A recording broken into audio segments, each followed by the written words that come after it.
Assalamualaikum warahmatullahi wabarakatuh. Perkenalkan, nama saya Fayaz Tita Nasibuan, NIM 180301088 dari kelas Agronomi 1 2018. Di sini saya ingin menjelaskan tentang pengelolaan lahan rawa lebak di Kabupaten Muara Enim sebagai usaha peningkatan indeks tanam. Berikut merupakan sumber artikel ataupun jurnal yang saya kutip. Pertama, pendahuluan latar belakang. Lahan rawa lebak merupakan rawa yang terdapat di kiri dan kanannya sungai besar dan anak-anaknya, dengan topografi datar, tergenang air pada musim penghujan, dan kering pada musim kemarau. Terdapat kendala di mana jika lahan memiliki keadaan air macak-macak hingga ketinggian kurang lebih 30 cm digunakan untuk menanam padi. Namun jika kondisi lahan kering, lebih banyak tidak ditanami. Dengan kata lain, lahan ditanami satu kali tanam dalam 1 tahun. Untuk mengatasi permasalahan tersebut, butuh teknologi dan investasi yang cukup tinggi agar memberikan hasil yang memadai. Tujuan penelitian untuk mengatasi permasalahan air dalam budidaya di lahan rawa lebak melalui penerapan teknologi pengelolaan air yang dapat meningkatkan indeks pertanaman menjadi 3 kali tanam dalam 1 tahun.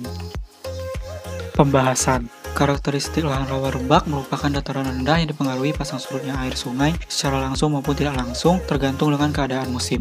Menurut Lembaga Penelitian dan Pengembangan Pertanian, lahan pasang surut di Kalimantan Selatan dibagi 3 tipe, yaitu lebak dangkal, lebak tengahan, dan lebak dalam.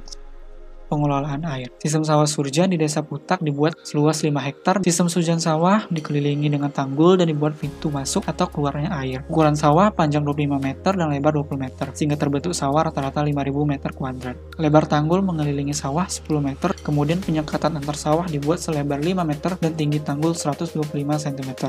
Pengoperasian paralon untuk pengolahan air dilakukan pada musim hujan. Jika genangan air naik, maka paralon ditegakkan melebihi tanggul. Namun jika kelebihan air di dalam sawah, maka paralon direbahkan setinggi sawah dan air keluar. Penggunaan pompa air bertenaga diesel bertujuan untuk mengeluarkan atau memasukkan air ke dalam sawah sesuai dengan kebutuhan tanaman. Pembuatan surjan di lahan tipe luapan C memungkinkan menanam padi di musim hujan, sedangkan lahan tipe luapan B memungkinkan menanam padi sawah 2 kali. Pembuatan surjan sering dilaksanakan di lebak pematang dan sebagian lebak tengahan yang di bagian relatif tinggi sehingga genangan tidak terlalu dalam.